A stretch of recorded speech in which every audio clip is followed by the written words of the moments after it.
Ready sir.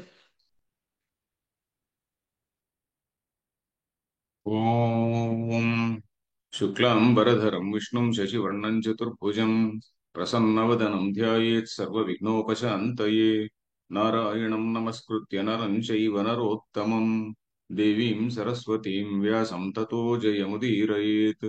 గురుర్బ్రహ్మా గురుర్విష్ణుః గురుర్దేవో మహేశ్వరः గురుః సాక్షాత్ పరం బ్రహ్మ తస్మై శ్రీ గురవే నమః.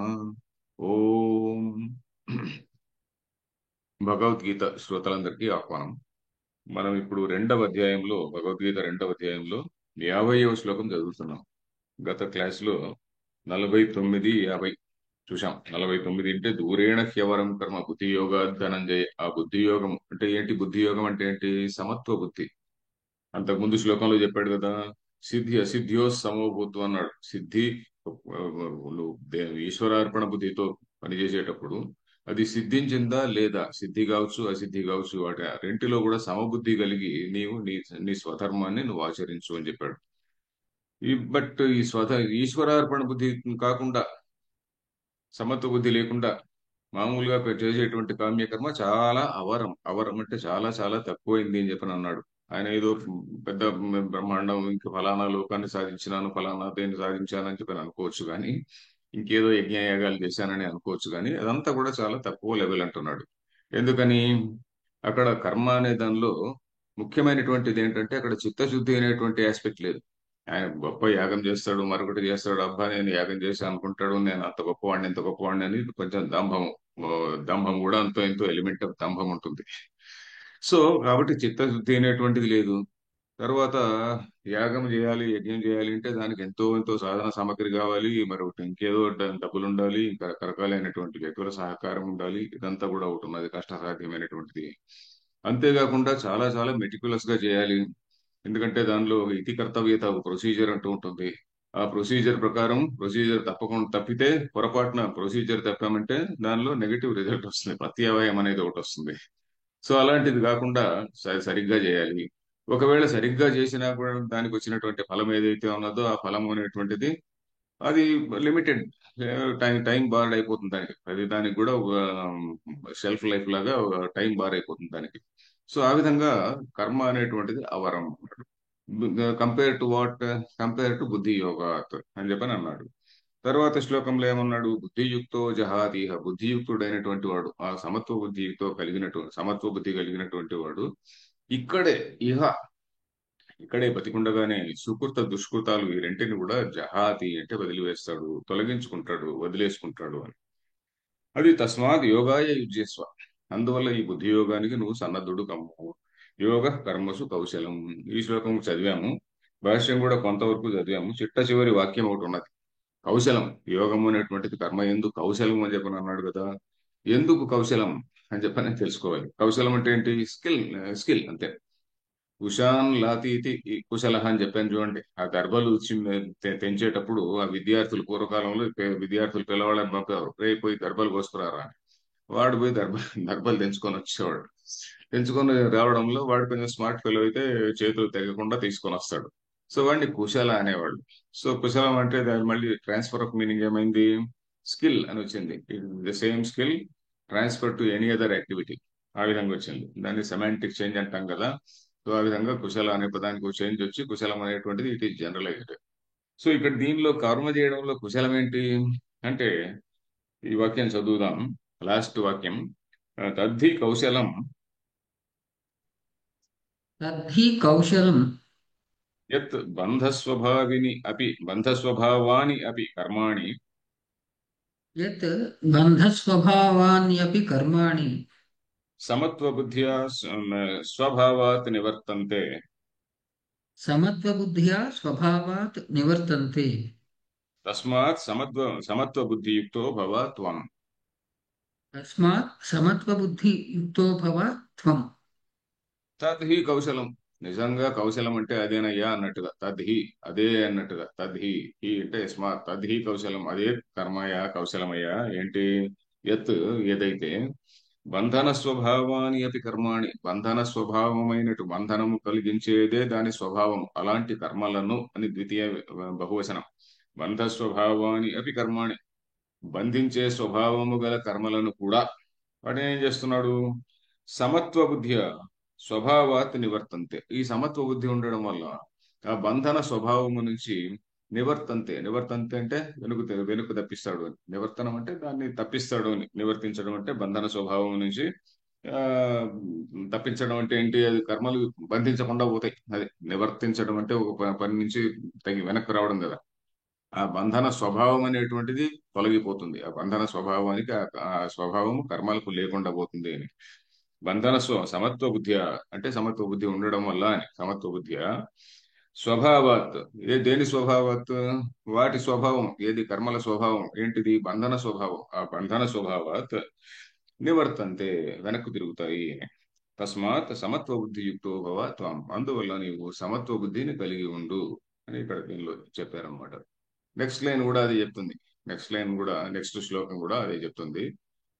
దీనికి యస్మాత్ అని ఒక వాక్యం మాత్రం ఉంది. యస్మాత్ కర్మజం బుద్ధియుక్తా హి యస్మాత్ కర్మజం బుద్ధియుక్తా హి ఫలం త్యక్త్వా మనీషిణః ఫలం త్యక్త్వా మనీషిణః జన్మబంధ వినిర్ముక్తాః జన్మబంధ వినిర్ముక్తాః పదం గచ్చంత్యనామయం. పదం గచ్చన్త్యనామయం. ఓకే. కర్మజం బుద్ధియుక్త అంటే బుద్ధియుక్తాః మనుష్యాः సాధకాः. బుద్ధియుక్తాः హి ఫలం త్యక్త్వా మనీషిణః జన్మబంధ వినిర్ముక్తాః అనేది ఒకటే పదమే. జన్మబంధ వినిర్ముక్తాః అంటే జన్మ ఏవ బంధః. ఆ జన్మబంధం నుండి వినిర్ముక్తులైనటువంటి వాళ్ళు, జన్మ అనేటువంటి బంధం నుంచి ముక్తి చెందినటువంటి వాళ్ళు. జన్మబంధ వినిర్ముక్తాః పదం గచ్చంతి అనామయం. ఇక్కడ ఏంటి అన్వయం ఏంటి? మామూలుగా మనం ఏం చూసుకోవచ్చు అంటే బుద్ధియుక్తాః మనీషిణః అని చెప్పి కూడా అనుకోవచ్చు. కానీ శంకరాచార్యుల వారు బుద్ధియుక్తాః మనీషిణః అనేది రెండు విశేషణాలు. ఎవరికి? ఆ పండితులైనటువంటి వాళ్ళకి, తెలివైనటువంటి వాళ్ళకి, ఆ స్మార్ట్ పీపుల్ కి. కానీ శంకరాచార్యుల వారు ఏమో కొంచెం కొద్దిగా డిఫరెంట్ గా రాశారు. ఏమిటంటే బుద్ధియుక్తాః మనీషిణః, బుద్ధియుక్తాః జనాః, బుద్ధియుక్తులైనటువంటి మనుషులు కర్మజం ఫలం త్యక్త్వ, కర్మ నుంచి వచ్చినటువంటి ఫలం. కర్మజం అంటే ఏమిటి? కర్మ నుంచి వచ్చినటువంటిది అంటే చాలా అల్పమైనటువంటిది అని. అది కర్మఫలం అనేటువంటిది తుచ్చమైనటువంటిది అని కదా మన సిద్ధాంతం. ఏమిటి? ఫలం అనే పదంలోనే ఉంది. ఫలం అనే దానికి నిర్వచనం ఏం చెప్పారంటే ఫల్గుతయ లీయతే ఇది ఫలం. ఫల్గు అంటే చాలా అల్పం. ఫల్గు ఆ, ఫల్గుతయ లీయతే ఇది ఫలం అని. సో మనకి ఏదో స్వర్గం వచ్చింది అనుకోండి, even that is very small when compare to బ్రహ్మజ్ఞానం అని మన సిద్ధాంతం.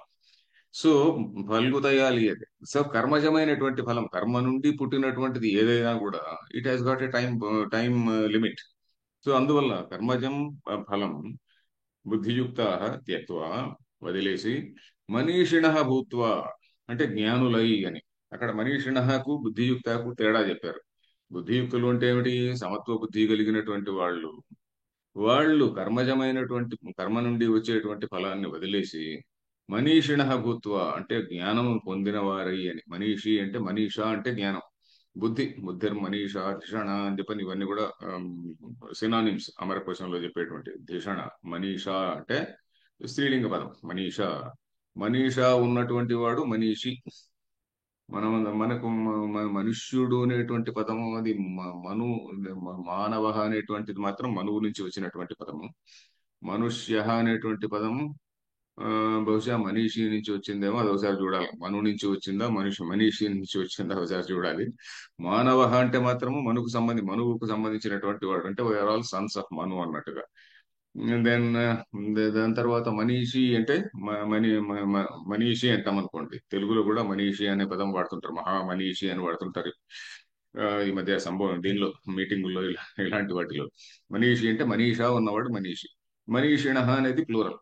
సో ఈ మనీషిణ అంటే ఇక్కడ శంకరాచార్యులు వారు చెప్పిన అర్థం ఏంటంటే ఆత్మజ్ఞానులై అని. బుద్ధి తెలివైనటువంటి వాళ్ళు కర్మజమైనటువంటి ఫలాన్ని వదిలేసి ఆత్మజ్ఞానాన్ని పొందిన వారై అని అట్లా తీసుకొచ్చాడు అనమాట. పొందిన వారై ఏమవుతున్నది వాళ్ళకి? జన్మబంధ వినిర్ముక్త, జన్మ అనేటువంటి బంధం నుంచి ఇక్కడే వినిర్ముక్తులై పదం గచ్చంతి. పదం అంటే స్థానం అని. అంటే ఇక్కడ మనం ఎక్కడ చూసినా పదము పద్యతే ఇది పదం అని, పదం యొక్క నిర్వచనం ఏంటంటే పద్యతే ప్రాప్యతే ఇది పదం అని. పద్యతే అంటే ప్రాప్యతే ఇది పదం. అంటే అదేదో ఒక స్థానాన్ని మనం పొందుతున్నామని కాదు.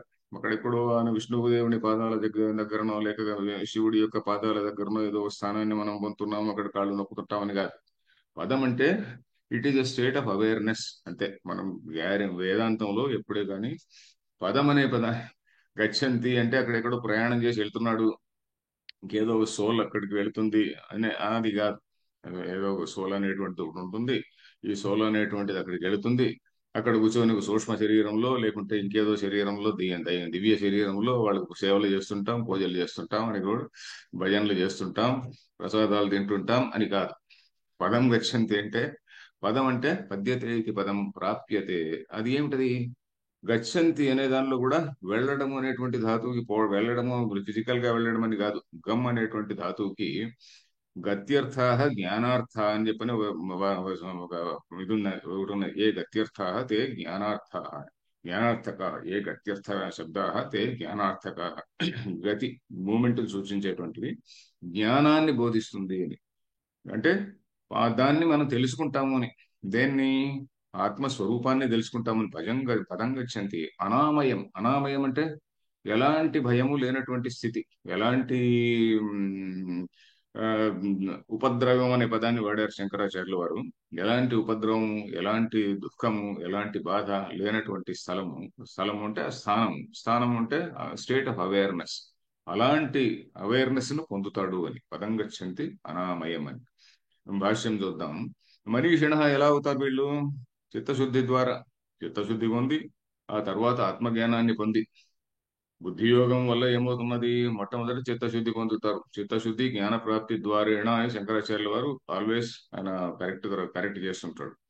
తర్వాత జన్మబంధ వినిర్ముక్త జీవన్నేవ, చచ్చిన తర్వాత కాదు, జీవన్నేవ బతికుండగానే వాళ్ళు ఆ స్థితిని చెందుతారు అని, పొందుతారు అని. భాష్యం చూద్దాం. కర్మజం ఫలం త్యక్త్వా, కర్మజం ఫలం త్యక్త్వా ఇది వ్యవహితేన సంబంధ. త్యజం ఫలం త్యక్త్వా ఇది వ్యవహితేన సంబంధః. వ్యవహితేన అంటే దూరంలో ఉన్న పదంతో. వ్యవధానం అంటే రెండింటి మధ్య ఒక గ్యాప్. నాకును ఇంకో పక్క రూమ్కు మధ్యలో గోడ అనేటువంటిది ఒక వ్యవధానం ఉంది. వ్యవధానం అంటే ఒక అడ్డు.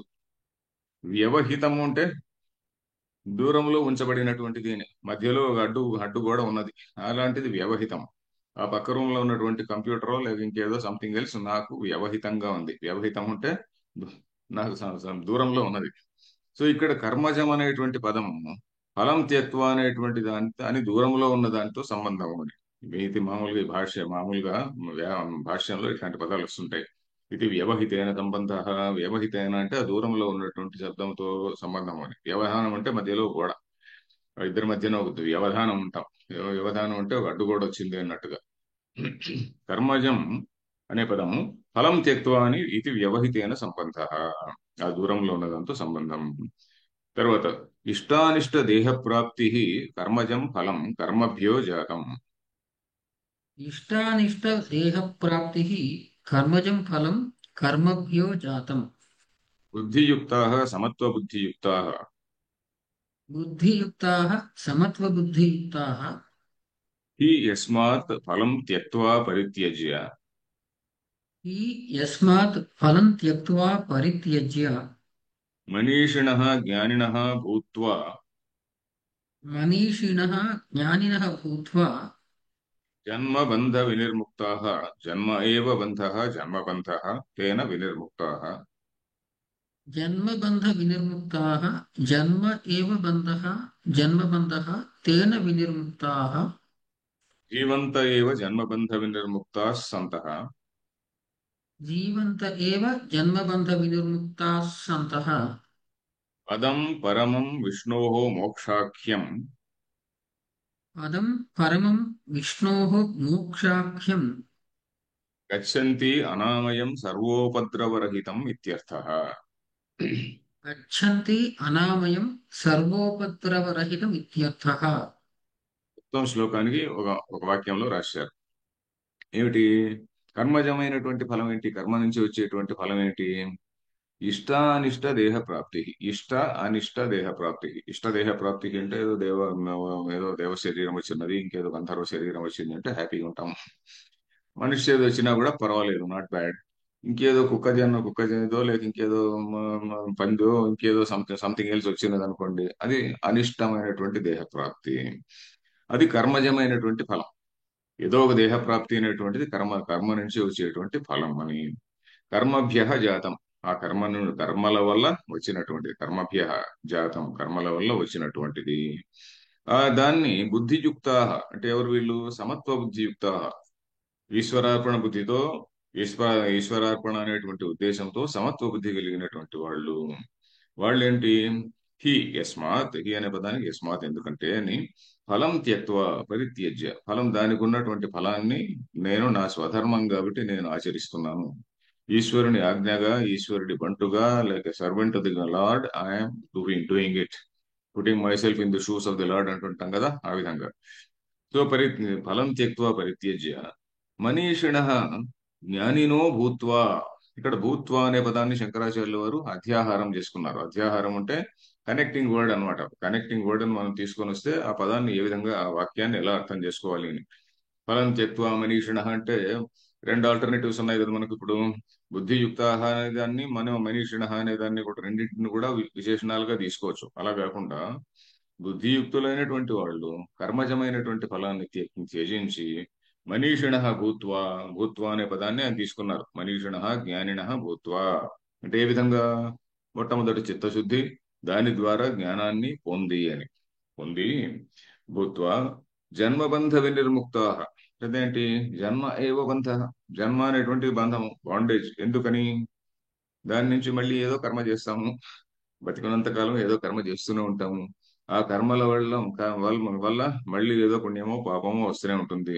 దాని వల్ల మళ్ళీ ఇంకో జన్మ. ఆ విధంగా ఇది ఈజ్ బాండేజ్. ఆ బాండేజ్ నుంచి, హ్యూమన్ బాండేజ్ అనే ఒక ఆయన రాశాడు కదా, అలాగా ఈ బాండేజ్ నుంచి వినిర్ముక్త సంత పదం పరమం విష్ణోహో మోక్ష. పదం పరమం, పరమం అంటే హైయెస్ట్ అని పరమం. విష్ణోహో మోక్షాఖ్యం. విష్ణువు అంటే ఎవరు ఇక్కడ? మహావిష్ణువు. అక్కడ క్షీరసాగరంలో పడుకున్నటువంటి విష్ణువు అని తీసుకోకూడదండి. మనం ఇక్కడ శబ్దాలు వచ్చినా కూడా కొంతమంది ఏమంటుంటారు, శంకరాచార్యులు ఆయన శైవుడు అనే భావనలో కూడా చాలా మంది చదువుకున్న వాళ్ళు ఉంటారు. శంకరాచార్యులు శైవుడు కాదు, వైష్ణవుడు కాదు. శంకరాచార్యులు కేవలము ఉపనిషత్ సిద్ధాంతాన్ని ప్రచారం చేసినటువంటి వ్యక్తి. ఆయన కొత్తగా ద్వైత సిద్ధాంతాన్ని చెప్పినాడు అంటే కొత్తగా చెప్పలే. ఇదివరకే ఆయన కంటే ముందు వ్యాసుడి నుంచి మొదలుకొని అందరూ చెప్పినటువంటిదే. వ్యాసుడు, ఆయన శిష్యుడు, వ్యాసుడి గురువు అయినటువంటి పరాశరుడు, దాని తర్వాత ఈయన వ్యాసుని శిష్యులైనటువంటి వాళ్ళు, తర్వాత ఆ, గోవింద భగవత్పాదులు, వీళ్ళందరి సంప్రదాయంలో వచ్చి ఆ విధంగా చెప్పినటువంటి వాడే. సో ఇప్పుడు శివుడు, సారీ, శంకరాచార్యులు శైవుడు అంటే, లేకుంటే శివభక్తుడు ఉంటేనో శైవుడు అంటేనో అది చాలా అజ్ఞానంతో కూడినటువంటి మాట. సో ఆయన మాటి మాటికి కూడా విష్ణోహ అని అంటాడు. సేమ్ ఈక్వల్ దీంతో ఆమ్, శివుడు అనే కాంటెక్స్ట్ రాలేదు కాబట్టి ఇక్కడ చెప్పలేదు అంతే. శివ అనే దాన్ని కూడా ఆ కాంటెక్స్ట్ లోనే వాడతారు. శివము అంటే మంగళకరమైనటువంటిది, విష్ణు అంటే వ్యాపించినటువంటిది అని. వ్యాపనశీల. విష్ణు అంటే వ్యాపనశీల అని, అంటే something which is all pervading, something which is. శివం అంటే మంగళకరమైనటువంటిది. సో దట్ విచ్ ఈజ్ ఏదైతే మంగళకరమో అదే వ్యాపించి ఉన్నది. వ్యాపించి ఉన్నటువంటిది అంతా కూడా మంగళకరమే. అందుకనే శివాయ విష్ణు రూపాయ శివరూపాయ విష్ణవే అని మనం రోజు పూజల్లో చెప్పుకుంటుంటాం. శివాయ విష్ణు రూపాయ అంటే శివుడు, శివాయ అంటే చతుర్థి విభక్తి కదా, విష్ణు రూపుడైనటువంటి శివునికి అని. శివాయ విష్ణు రూపాయ, విష్ణు రూపుడైనటువంటి శివునికి. శివరూపాయ విష్ణవే, శివరూపంలో ఉన్నటువంటి విష్ణువుకు. శివ శివరూపాయ విష్ణవే. ఆ, శివస్య హృదయం విష్ణు, విష్ణువస్య హృదయం శివ. శివుడు అనే దాని యొక్క హృదయం, శివత్వం అనే దాని యొక్క హృదయం, ద హార్ట్ ఆఫ్ శివత్వం ఈజ్ వ్యాపించుండడం. అండ్ ద హార్ట్ ఆఫ్ విష్ణుత్వం ఈజ్ శివత్వం. సో ఆ విధంగా శివాయ విష్ణు రూపాయ శివరూపాయ విష్ణవే, శివస్య హృదయం విష్ణు, విష్ణువశ్చ హృదయం శివ అని. సంస్కృతం తెలియని వాడు ఎవడో దీన్ని విపరీత అర్థం చెప్పాడంట. శివాయ విష్ణు రూపాయ ఏమిటంటే శివుడికి విష్ణువు ఒక రూపాయి ఇచ్చాడు అని. ఇది ఎక్కడో నేను చాలా చిన్నప్పుడు చదివాను. ఆయన ఏదో ప్రహసన మంజరి అని చెప్పని ఒక ఆయన చిలకమర్తి లక్ష్మీ నరసింహన్ గారని ఒక పుస్తకం రాశారండి. పూర్వకాలంలో ఇలాంటివి ఉండేవి. సంస్కృతం రాని వాళ్ళు ఎట్లా ఉంటారు అనేటువంటి కూడా అక్కడక్కడ కొన్ని దానిలో చమత్కారంగా వచ్చేవి. శివుడికి డబ్బులు లేవు కదండి, అందుకని విష్ణు ఒక రూపాయి ఇచ్చాయంట. తర్వాత శివ రూపాయి విష్ణువే, ఆ శివుడిని విష్ణువు మళ్ళీ రూపాయి అడిగాడు. అడిగితే శివుడి దగ్గర లేదు ఆ టైం. అప్పుడు శివుడి చొక్కా ఆయన పట్టుకున్నాడు, ఆయన చొక్కా ఈయన పట్టుకున్నాడు. శివస్య హృదయం విష్ణు, విష్ణువస్య హృదయం శివ. ఆయన చొక్కా ఈయన పట్టుకొని లాగినాడు, ఆయన చొక్కా లాగినాడు అని something like that. Chilakamarthi Lakshmi Narasimham ప్రహసన మంజరిలో చూస్తామన్నమాట. అలా కాదు, శివుని యొక్క హార్ట్, ద హార్ట్ ఆఫ్ శివత్వం ఈజ్ విష్ణుత్వం, ద హార్ట్ ఆఫ్ విష్ణుత్వం ఈజ్ శివత్వం అని మనం అర్థం చేసుకోవాలి. సో ఇక్కడ విష్ణు మోక్షాఖ్యం. మోక్షాఖ్యం అంటే మోక్షం అంటే ఏంటండి? మోక్షం అనేది ఏ ధాతువు నుంచి వస్తుంది? ముచ్ అనేటువంటి ధాతువుకి వస్తుంది. అంటే ధాతు రూట్. దాన్ని అంటే ఏంటి? Getting rid of all bondages అని. ముచ్ అంటే ఫ్రీడమ్, ఫ్రీడమ్, లిబరేషన్ అంటాం చూడండి, లిబరేషన్. ఆ లిబరేషన్ అంటే మళ్ళీ నక్సలైట్లు చెప్పే లిబరేషన్ కాదు. ఇది లిబరేషన్ అంటే మనకు ఉన్నటువంటి రకరకాలైనటువంటి బాండేజెస్, వీటి నుంచి సర్వేభ్య బంధనేభ్య మోక్షణం అని రాశారు కామెంటరీలో. మోక్షం అంటే సర్వేభ్య బంధనేభ్య, అన్ని రకాలైనటువంటి బాండేజెస్. నాకు రిలీజన్ అనేటువంటిది బాండేజ్, ఒక క్యాస్ట్ అనేటువంటిది ఒక బాండేజ్, ఇంకేదో బాండేజ్, ఇంకేదో సంథింగ్ ఎల్స్, నేషనాలిటీ ఒక బాండేజ్, ఇంకోటి ఒక బాండేజ్. వీటన్నిటి నుంచి కూడా transcend above and then see everything as one divinity అని. సో మోక్షాఖ్యం గచ్చంతి అనామయం. అనామయం అంటే ఏంటి? సర్వ ఉపద్రవరహితం. ఉపద్రవాలు అనేటువంటి ఎందుకని లేవు అని? ఎందుకంటే you are not seeing danger anywhere, you are happy with anything. So మన వాళ్ళు, చాలా మంది స్వామీజీలు ఇట్లా ఉంటే, వాళ్ళు ఎవరో దుర్మార్గులు వచ్చి కాళ్ళు చేతులు నరుకుతున్నా కూడా నరికించుకొని హ్యాపీగా కూర్చున్నారు అనేటువంటిది మనం కథల్లో చదువుతుంటాం. అది నిజం, నిజం కూడా ఉండి ఉండొచ్చు. ఎందుకంటే చాలా మంది అలాంటి స్టేట్ ఆఫ్ దీనిలో ఉండి, హ్యాపీనెస్ లో ఉండి, ఎవడో వచ్చి వాడు చేయి నరికినా కూడా సరే పట్టించుకోలేదు, వాడు ఏదో ఇదేదో ఈ దేహానికి ఇది ఏంది అయిందిలే అనుకొని కూర్చునేటువంటి వాళ్ళు అనమాట. సో అలాంటి సాధన కూడా, అలాంటి గొప్ప వాళ్ళని కూడా మనం చరిత్రలో చూస్తున్నాం అనమాట. సో సర్వ ఉపద్రవరహితం ఇక్కడ, ఆ విషయం అది కాదనుకోండి. సర్వ ఉపద్రవరహితం అంటే ఎలాంటి బాధ లేనటువంటిది. అంటే he doesn't see enemy anywhere. ద్వితీయాద్వై భయం, భయం అని కదా, రెండవ వాడిని చూస్తేనే కదా మనకు భయము. రెండవ వాడిని చూడని మన శత్రువు అనేటువంటి వాడినే మనం చూడకపోతే మనకు భయం అనేది ఎక్కడున్నది? అది ఇక్కడ విషయం. తర్వాత అథవా, ఇక్కడ శంకరాచార్యుల వారు ఇంకొక పక్షం చెప్పబోతున్నాడు. చదువుదాం మొట్టమొదట. అథవా బుద్ధియోగా ధనంజయ ఇత్యారభ్య అథవా బుద్ధియోగాత్ ధనంజయ ఇత్యారభ్య పరమార్థ దర్శన లక్షణ ఏవ సర్వతః సంప్లుతోదక స్థానీయ పరమార్థ దర్శన లక్షణ ఏవ సర్వతః సంప్లుతోదక స్థానీయ కర్మయోగజ సత్వశుద్ధి జనిత బుద్ధి దర్శిత. కర్మయోగజ సత్వశుద్ధి జనిత బుద్ధి దర్శిత. సాక్షాత్ సుకృత దుష్కృత ప్రహాణాది హేతుత్వ శ్రవణాత్. సాక్షాత్ సుకృత దుష్కృత ప్రహాణాది హేతుత్వ శ్రవణాత్. ఇక్కడ ఈ వాక్యంలో శంకరాచార్యులు ఏం చెప్పారు? ముందు శ్లోకములో బుద్ధియుక్తుడైనటువంటి వాడు ఉభయ సుకృత దుష్కృతే, సుకృతాన్ని దుష్కృతాన్ని ఇక్కడే త్యజించేస్తాడు అన్నాడు. తర్వాత ఇక్కడ ఈ శ్లోకంలో, ప్రస్తుత శ్లోకంలో ఏం చెప్పాడు? జన్మబంధం నుంచి వినిర్ముక్తులవుతున్నాడు అని చెప్పాడు కదా. మరి అలాంటప్పుడు కేవలం బుద్ధి యోగానికి ఈ శక్తి లేదు కదా అని ఆయనే ప్రశ్న వేసుకున్నారు శంకరాచార్యుల వారు. బుద్ధి యోగం అనేది ఇక్కడ 48వ శ్లోకంలో చెప్పింది. సిద్ధ్య సిద్ధ్యో సమభూత్వ సమత్వం యోగ ఇచ్యతే అని సమత్వ బుద్ధి గురించి చెప్పాడు కదా. ఆ కేవలం సమత్వ బుద్ధి అయితే 2-49 లో కూడా చెప్పాడు. ఏది? దూరేణ ఎవరం కర్మ బుద్ధి యోగాత్, బుద్ధి యోగం అనే పదం చెప్పాడు కదా. సో ఆ బుద్ధి యోగము సమత్వ బుద్ధి యోగం అని మనం మాత్రమే చెప్పుకుంటే, దానికి నేరుగా ఈ సుకృత దుష్కృతాలని తొలగించడము, లేకుంటే జన్మబంధ విముక్తిని కలిగించడము అనేటువంటిది వీలు పడదు కదా. మీకు అర్థమైంది అనుకుంటా. ఎందుకంటే సుకృత దుష్కృతాలు రెండు, పుణ్యము పాపము రెండు ఎప్పుడు తొలగిపోతాయి? ఎప్పుడంటే వారికి ఆత్మజ్ఞానం కలిగిన తర్వాతనే. ఆత్మజ్ఞానం కలగడం అంటే ఏంటి? ఇతని అహం అనేటువంటిది పూర్తిగా మర్జ్ అయిపోవాలి. అహం అనేటువంటిది పూర్తిగా అహం బ్రహ్మాస్మి అనేటువంటి స్టేజ్ లో, బ్రహ్మ అనేటువంటి దానిలో లీనం అయిపోవాలి. ఇది నో లాంగర్ అహం. అహం బ్రహ్మాస్మి అనేటువంటిది it is not an egotistical statement అనేది మనం గుర్తుపెట్టుకోవాలి. అహం బ్రహ్మాస్మి అంటే వాడికి అహం ఇది ఏమీ లేదు, అహం అనేటువంటిది లేదు ఇంకా. సో అది ఆ స్టేజ్ లో ఉన్నటువంటి వాడు. అలాంటప్పుడు వాడికి పుణ్యం లేదు, పాపం లేదు. వాడి బాడీ ఏమైతుంది? బాడీ ఉన్నంత కాలము ఏదో స్వధర్మాన్ని ఏదో ఆచరిస్తుంటాడు, వాడి ఆశ్రమ ధర్మాన్ని ఏదో ఆచరిస్తుంటాడు. బాడీ పడిపోయిన తర్వాత ఈ ఇంద్రియములు, ఈ సూక్ష్మ శరీరం ఏమైపోతుంది? సూక్ష్మ శరీరం ఇట్ జస్ట్ డిసింటగ్రేట్స్ అనే సిద్ధాంతం. సూక్ష్మ శరీరంలో మనకి ఇప్పుడు మన ఈ సూక్ష్మ పంచభూతాలు, స్థూల పంచభూతాలు కదా ఇవన్నీ కూడా. ఈ సూక్ష్మ పంచభూతాలు they just merge back into the elements, అంతే. ఆ పంచభూతాలు లేక మళ్ళీ కలిసిపోతాయి. స్థూల భూతాలు లేక స్థూలవి, సూక్ష్మ భూతాలు లేక సూక్ష్మమైనటువంటివి మర్జ్ అయిపోతాయి అని. సో కాబట్టి ఇంకా there is nothing, nothing left. కాబట్టి just a question of dissolution. So అది జ్ఞాని స్థితి. ఆ స్థితి ఇప్పుడు ఇంకా కలగలేదు కదా బుద్ధియుక్తుడైనటువంటి వాడికి. కాబట్టి ఇప్పుడు ఏం చేయాలి? ఇప్పుడు కాబట్టి మనం ఒకవేళ చెప్పుకుంటే ఆ అర్థం కూడా చెప్పుకోవచ్చు. ఆత్మజ్ఞానం పొంది బుద్ధియోగం ఉంటే కేవలం సమత్వ బుద్ధియోగం అని కాకుండా ఆత్మజ్ఞానం అని కూడా చెప్పుకోవచ్చు అండి అని అంటున్నాడు. ఆత్మజ్ఞానం అని చెప్పుకున్నా తప్పులేదు. ఎందుకంటే ఆత్మజ్ఞానం అని చెప్పుకుంటే అది ఎలాంటిది? అది సర్వత సంప్లుతోదక స్థానీయం. అంటే ఇంత ముందు వచ్చింది సర్వత సంప్లుతోదకం అంటే చుట్టూరా నీళ్లు ఉన్నటువంటి స్థలం. ఆ, అదేంటి ఒక సముద్రం లాంటిది. ఒక చిన్న బావి ప్లస్ సముద్రం. ఈ వేదాల్లో చెప్పినటువంటి కర్మలు, తర్వాత ఆత్మజ్ఞానం, ఈ రెండింటికి మధ్యన ఆ విధంగా కంపారిజన్ తీసుకొచ్చాడు కదా. సో అలాంటి ఆత్మజ్ఞానం అని కూడా చెప్పుకోవచ్చు అని అంటున్నాడు. ఎందుకంటే ఆ ఆత్మజ్ఞానానికి ఈ సుకృత దుష్కృతాలని తొలగించేటువంటి శక్తి, అలాగే జన్మబంధ వినిర్ముక్తి అనేటువంటిది, ఈ రెండు కూడా ఆత్మజ్ఞానానికి పాసిబుల్ కాబట్టి ఆ ఆ అర్థం కూడా చెప్పుకోవచ్చు అని ఇక్కడ అర్థం. అథవా ఆర్ ఎల్స్ అని అంటే రెండవ పక్షంలో, మరొక పక్షంలో బుద్ధియోగ ధనంజయ ఇత్యారభ్య. బుద్ధియోగ ధనంజయ అనే మాట ఎక్కడ వచ్చింది? 49వ శ్లోకంలో వచ్చింది. దూరేణ కేవలం కర్మ బుద్ధియోగ ధనంజయ అని వచ్చింది కదా. సో అక్కడ ఇది ఆరభ్య పరమార్థ దర్శన లక్షణ ఏవ. పరమార్థ దర్శన లక్షణమైనటువంటి పరమార్థం అంటే ఏంటి? సుప్రీం అది ఏంటి? పరమ అర్థ అంటే ఏమిటి? పురుషార్థం. పరమ పురుషార్థం అంటే ఏంటి?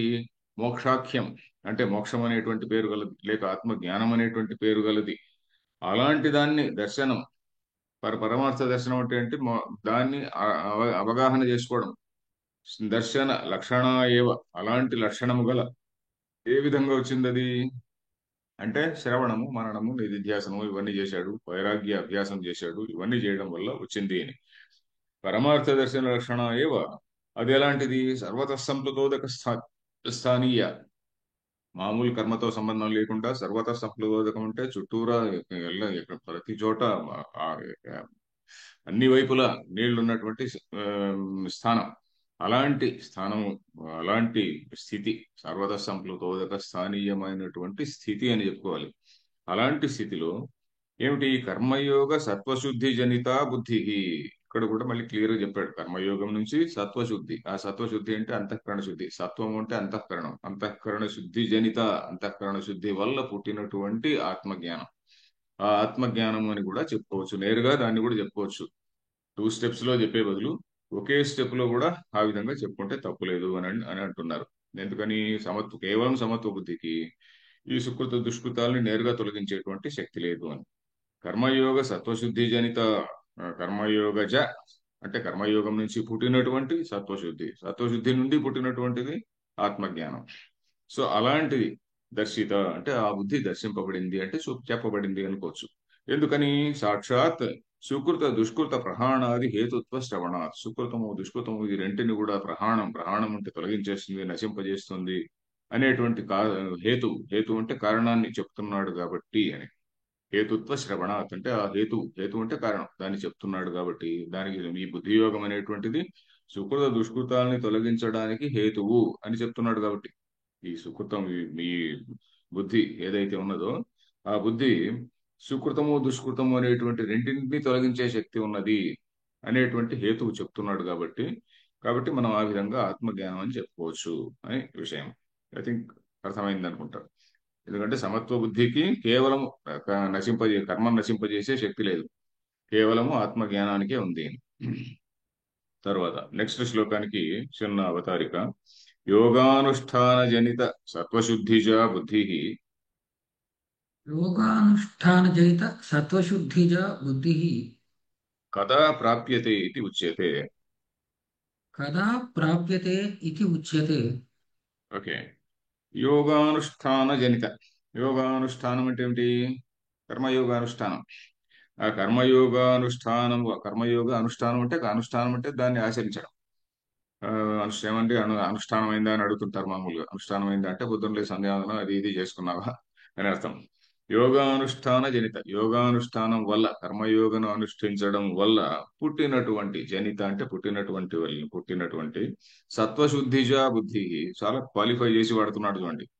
దాని వల్ల పుట్టినటువంటి సత్వశుద్ధి, సత్వశుద్ధిజా బుద్ధి, సత్వశుద్ధి నుండి పుట్టినటువంటి జ్ఞానం, ఆ బుద్ధి కదా ప్రాప్యతే, ఎప్పుడు పొందబడుతుంది? కదా అంటే ఎప్పుడు, ఎప్పుడు పొందబడుతుంది? ఇది ఉచ్యతే, అది చెప్పబడుతున్నది. ఏమిటి? యదా తే మోహకలిలం యదా తే మోహకలిలం బుద్ధిర్వ్యతితరిష్యతి బుద్ధిర్వ్యతితరిష్యతి తదా గంతాసి నిర్వేదం తదా గంతాసి నిర్వేదం శ్రోతవ్యస్య శ్రుతస్య చ. శ్రోతవ్యస్య శ్రుతస్య చ. ఓకే. ఇక్కడ పద విభాగం చూస్తే యదా, ఎప్పుడైతే, తే నీ యొక్క, మోహ కలిలం, కలిలం అంటే కాలుష్యం, మోహం అనేటువంటి కాలుష్యం. మోహం అంటే ఏమిటండి? ఉన్నదాన్ని మరొక విధంగా చూడడం మోహం. ఆ, ఈ శరీరేంద్రియ సంఘాతం, ఈ బాడీ మైండ్ కాంప్లెక్స్ అనేటువంటిదే నేను అని భావించడం. వేదాంతం కాంటెక్స్ లో నేను అంటే శరీరేంద్రియ బాడీ మైండ్ కాంప్లెక్స్ పట్టుకొని నేను అనేటువంటి భావించడం. ఏ, ఫలానా వాడిని నా శత్రువు, నా మిత్రుడు, అది ఇది అని భావించడము. ఇవన్నీ కూడా మోహం అనే దాని కిందకి వస్తుంది. ఉన్న వస్తువును పరబ్రహ్మ స్వరూపంగా చూడకుండా దాన్ని నేను ఫలానా, ఇది ఫలానా, ఇది ఫలానా, ఇది ఫలానా అని డివైడ్ చేసి చూడటం అనేటువంటిది ఏదైతే ఉన్నదో అది మోహత్వ బుద్ధి. సో మోహం అనేటువంటి కాలుష్యం, ఇది మనసులో ఉన్నటువంటి కాలుష్యం, ఇది ఒక మెంటల్ ఇంప్యూరిటీ. దాన్ని తే బుద్ధి, బుద్ధి అంటే నీ యొక్క బుద్ధి. బుద్ధి అంటే ఇక్కడ ఏంటి? వివేక జ్ఞానం. ఎప్పుడైతే వ్యతితరిష్యతి, బుద్ధి వ్యతితరిష్యతి, రెండు శబ్దాలు అక్కడ. బుద్ధి వ్యతితరిష్యతి, వి అతి తరిష్యతి అని, వి అండ్ అతి అనేటువంటిది ఉపసర్గలు. వ్యతితరిష్యతి అంటే దాటి వెళుతుందో అని.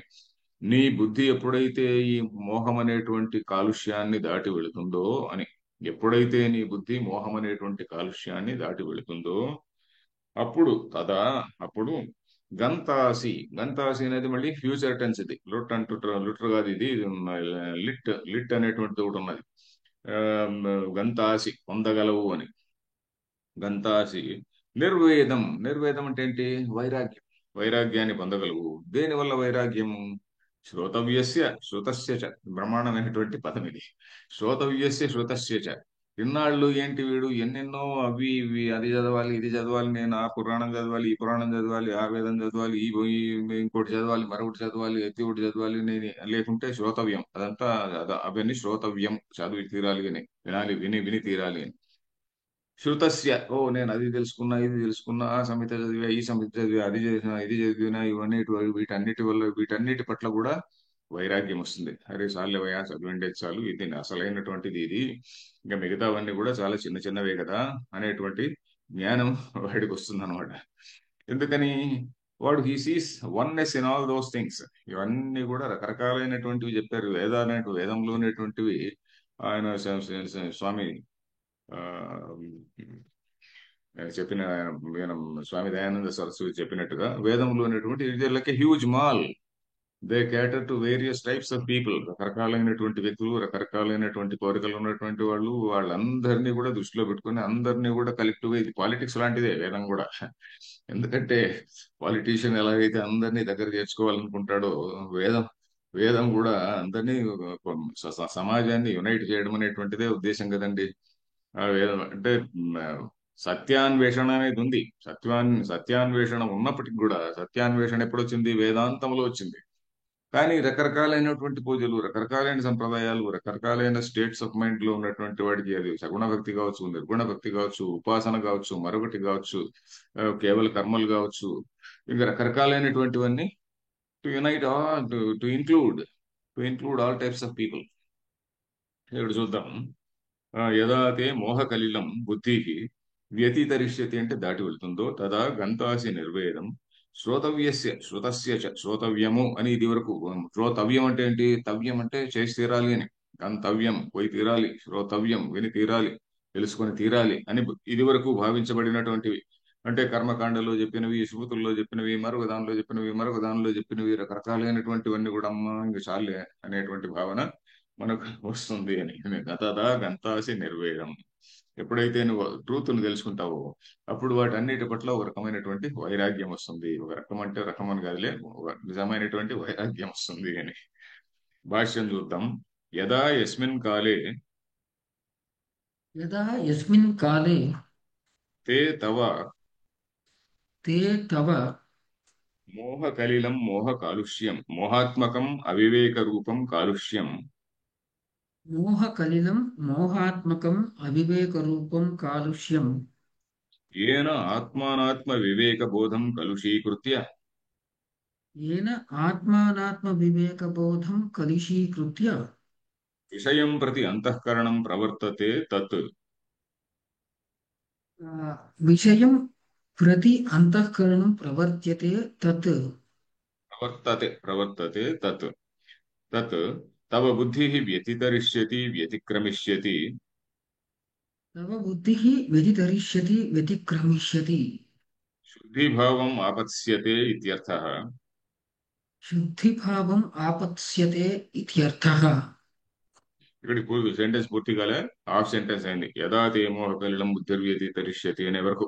ఎప్పుడైతే నీ బుద్ధి ఆ మోహం అనేటువంటి కాలుష్యాన్ని దాటిపోతుందో అనేంత వరకు చెప్పాడు ఇక్కడ.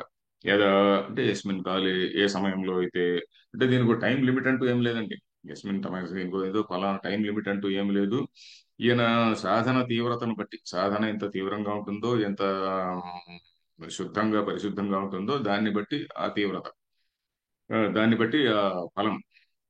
యస్మిన్ కాలే తే తవ మోహకలిలం, ఈ మోహాత్మకమైనటువంటి కాలుష్యాన్ని, మోహకలిలం మోహాత్మకం, మోహమే ఆత్మ, మోహమే దీని యొక్క స్వరూపం. ఆత్మ అంటే స్వరూపం, మోహం అనేటువంటి స్వరూపం.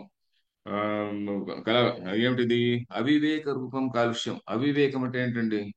వివేకము. Is not able to discriminate, is not able to distinguish నిత్య అనిత్య వస్తువు, నిత్య అనిత్య వస్తువు వివేక అని చెప్పని అంటాం చూడండి.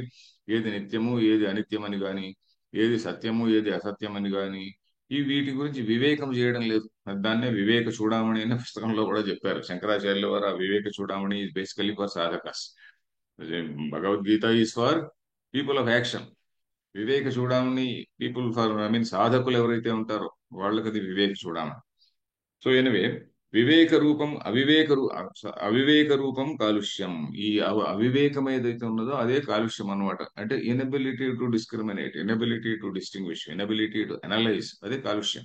దాన్ని దేని వలనైతే, దేని చేతనైతే ఆత్మానాత్మ వివేక బోధం కలుషీకృత్య, ఏది ఆత్మ ఏది అనాత్మ. ఆత్మ అంటే ఏంటి? Self. Who M I, I అనేటువంటి దాన్ని. అనాత్మ, అనాత్మను బట్టి ఉంది ఆత్మబుద్ధి వచ్చినది అందులో. దాన్ని ఆత్మానాత్మ వివేక బోధం కలుషీకృత్య, ఆ ఆత్మానాత్మ వివేకము, వివేక జ్ఞానాన్ని, బోధ అంటే జ్ఞానం, వివేక బోధం అంటే ఆ వివేక జ్ఞానాన్ని కలుషీకృత్య, దాన్ని కాలుష్యం చేసి, దానిలో ఇదే ఇదే నీ బాడీ, ఇదే నీ బాడీ మైండ్ కాంప్లెక్సే నీవు అని ఆ విధంగా చెప్పేసింది. ఏమిటి? అవివేక బుద్ధి. అవివేక బుద్ధి ఏం చేసింది? ఈ బాడీ మైండ్ కాంప్లెక్స్ అనేటువంటి that is your real nature అని చెప్పింది అనమాట. సో కలుషీకృత్య విషయం ప్రతి అంతఃకరణం ప్రవర్తతే తత్. విషయం ప్రతి, ఆ విషయాల పట్ల, ఓ ఇది బాగుందండి, ఇది బాగుందండి, అక్కడ ఇది బాగున్నది, అది అది ఎంతో రమ్యంగా ఉన్నది, ఇది ఇంకా సుందరంగా ఉన్నది అని వాటి పట్ల మనసు ఎప్పుడైతే పరిగెడుతుందో అంతఃకరణం ఆ కాలుష్యాన్ని, సారీ, అంతఃకరణం ఆ కాలుష్యాన్ని వదిలేయాలి. అంతఃకరణం విషయం పట్ల ప్రవర్తతే, అంతఃకరణం ఆ విషయం వెంబడి పరిగెడుతున్నదో ఆ కాలుష్యాన్ని అని. తత్ కాలుష్యం, ఇక్కడ తత్ అనే పదం కాలుష్యం అనే దానికి కనెక్షన్ అన్నమాట. తత్ కాలుష్యం. ఇక్కడ పై వాక్యంలో చెప్పాడు చూడండి, అవివేక రూపం కాలుష్యం అని చెప్పాడు. ఆ అవివేకమైన రూపమైనటువంటి కాలుష్యం ఏంటి? ఆ కాలుష్యం ఎలాంటిది అంటే, దేని చేతనైతే ఆత్మ వివేకమైనటువంటి బుద్ధి కలుషీకృతమై, వివేకం విషయములంబడి అంటే ఇంద్రియ విషయములపై, ఆ, అది బాగున్నది ఇది బాగున్నది అని చెప్పని దాన్ని ఏదో పొందడానికి, దాని ఇంకేదో సుఖం పొందడానికి ఏదో దాన్ని వెంబడి పడుతుందో ఆ బుద్ధే కాలుష్యం. అది చెప్తున్నాడు అనమాట. అంతఃకరణం ప్రవర్తతే తత్, ఆ కాలుష్యాన్ని తవ బుద్ధి, ఇక్కడి నుంచి చదువుదాము. చదువుదాము. చదివాం. తవ బుద్ధి వ్యతితరిష్యతి. ఎప్పుడైతే నీ బుద్ధి దాన్ని దాటి వెళుతుందో, వ్యతితరిష్యతి అంటే ఏంటి? వ్యతిక్రమిష్యతి. వి అతిక్రమిష్యతి. వి ప్లస్ అతి ప్లస్ క్రమిష్యతి, వ్యతిక్రమిష్యతి అంటే ఏంటి? దాటి వెళుతుందో, పూర్తిగా దాటి వెళుతుందో అంటే ఏం దాటి వెళ్ళడం అంటే ఏంటి? శుద్ధి భావం ఆపస్యతే. శుద్ధి భావాన్ని పొందుతుంది. ఆ కాలుష్యం వెళ్ళిపోతుంది. ఆ కాలుష్యం ఎప్పుడైతే వెళ్ళిపోతుందో, తొలగిపోతుందో, శుద్ధి భావం ఎప్పుడైతే వస్తుందో, అలాంటప్పుడు నీకేంటి? ఆపస్యతే ఇత్యర్థ. అప్పుడు తదా ఏమవుతుంది? నెక్స్ట్ లైన్కి వస్తున్నాడు. తదుదాం తదా తస్మిన్ కాలే తదా తస్మిన్ కాలే గంతాసి ప్రాప్స్యసి గంతాసి ప్రాప్స్యసి నిర్వేదం వైరాగ్యం నిర్వేదం వైరాగ్యం శ్రోతవ్యస్య శ్రుతస్య చ శ్రోతవ్యస్య శ్రుతస్య చ తదా శ్రోతవ్యం శ్రుతం చ నిష్ఫలం ప్రతిపద్యతే ఇత్యభిప్రాయః. తదా శ్రోతవ్యం శ్రుతం చ నిష్ఫలం ప్రతిపద్యతే ఇది అభిప్రాయः. ఓకే. తదా పైన వాక్యంలో ఏం చెప్పాడు? యదాతి మోహ కలిలం అనేది అని చెప్పాడు. తదా ఆ సమయంలో ఏమైంది? ఎప్పుడైతే నీ బుద్ధి మోహం అనేటువంటి కాలుష్యాన్ని దాటి వెళుతుందో, తదా గంతాసి అంటే ప్రాప్స్యసి. భవిష్యత్ కాలం అని చెప్పాను. భవిష్యత్ సంస్కృతంలో ఆ, రెండు భవిష్యత్తులు ఉన్నాయి. ఆ, లుట్ అనేది ఒకటి, లిట్ అనేటువంటిది ఒకటి కూడా ఉంది. ఇంకోటి కూడా ఉందా చూడాలి. గ్రామర్ లో మనం ఖచ్చితంగా మర్చిపోతుంటాం. ఎనివే, గంతాసి ప్రాప్స్యసి. నిర్వేదం అంటే ఏంటి? వైరాగ్యం. నిర్వేదం అంటే వైరాగ్యం. వైరాగ్యం అంటే ఏమిటి? ఆ వైరాగ్యము జ్ఞానము రెండు ఒక పక్షికి రెండు రెక్కలు లాంటివి అని చెప్పాను కదండి. వైరాగ్య బోధవు పురుషస్య పక్షివత్ పక్షౌ విజానీహి విచక్షణత్వం. ఇది కూడా మన వివేక చూడమణిలో ఒక అందమైనటువంటి శ్లోకం. ఒక పక్షి పైకి ఎగిరి ఒక బిల్డింగ్ పైన కూర్చోవాలంటే రెండు రెక్కలు ఉండాలి. సో వైరాగ్యం అనేటువంటిది ఒక రెక్క, తర్వాత జ్ఞానం అనేటువంటిది ఒక రెక్క. ఈ రెండు రెక్కలతో కూడా పైకి కూర్చోవాలి అని చెప్పని ఇక్కడ వివేకి చూడమని శ్లోకం.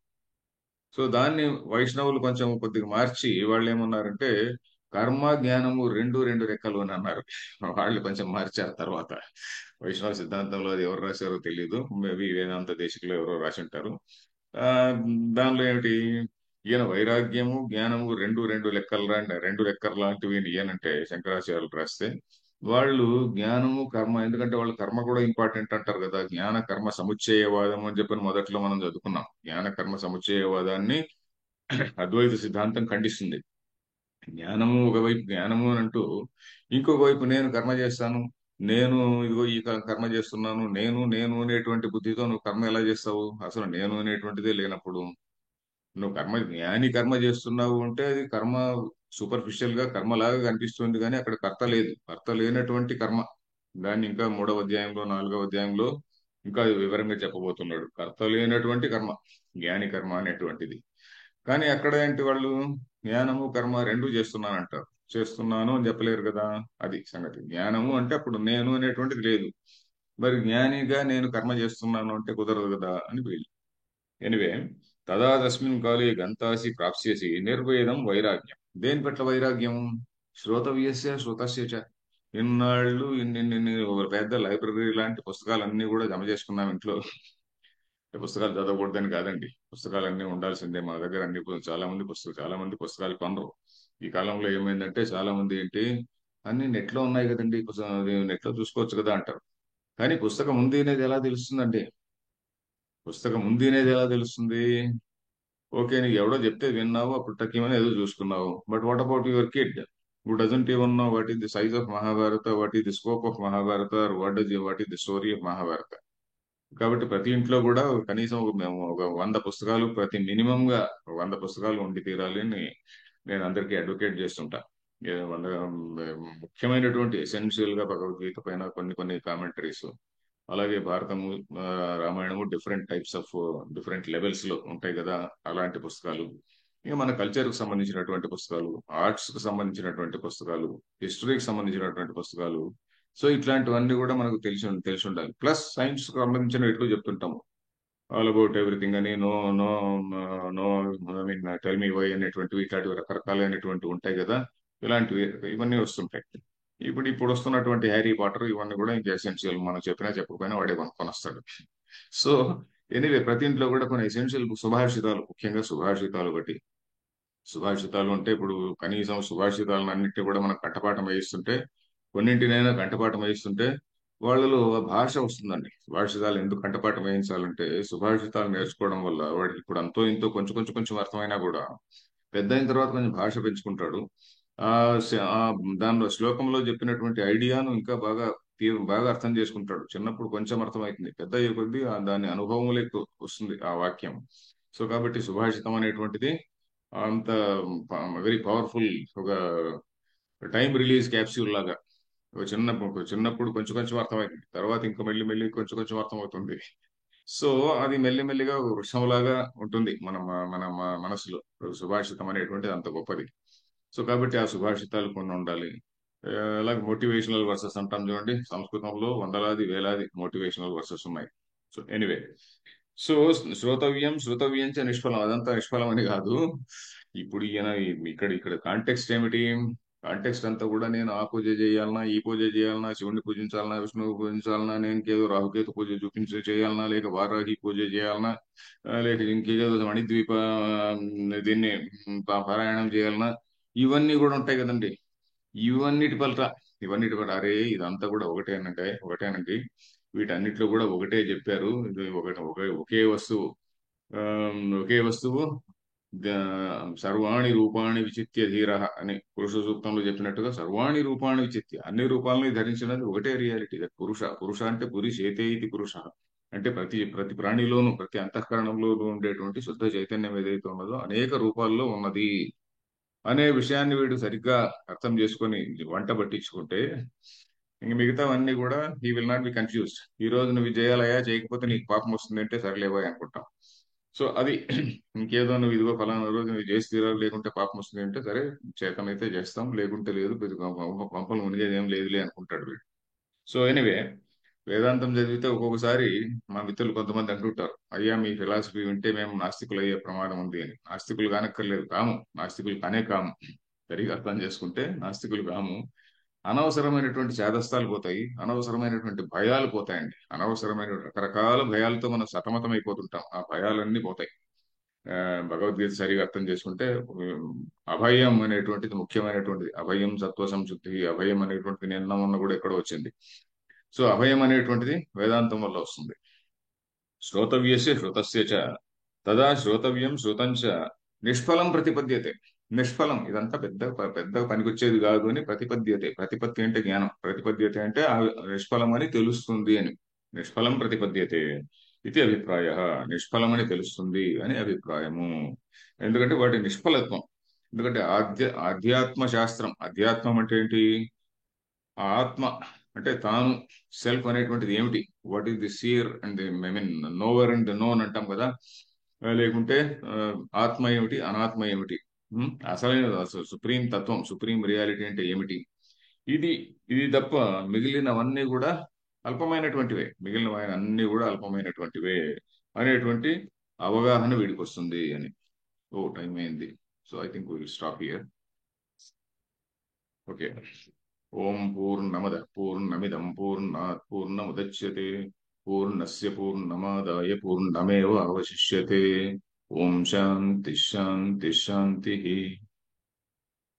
బుధవారం ఉందా శ్రీనివాస్? వచ్చే క్లాసు మళ్ళీ సోమవారం సార్. ధన్యవాదాలు ఆచార్య.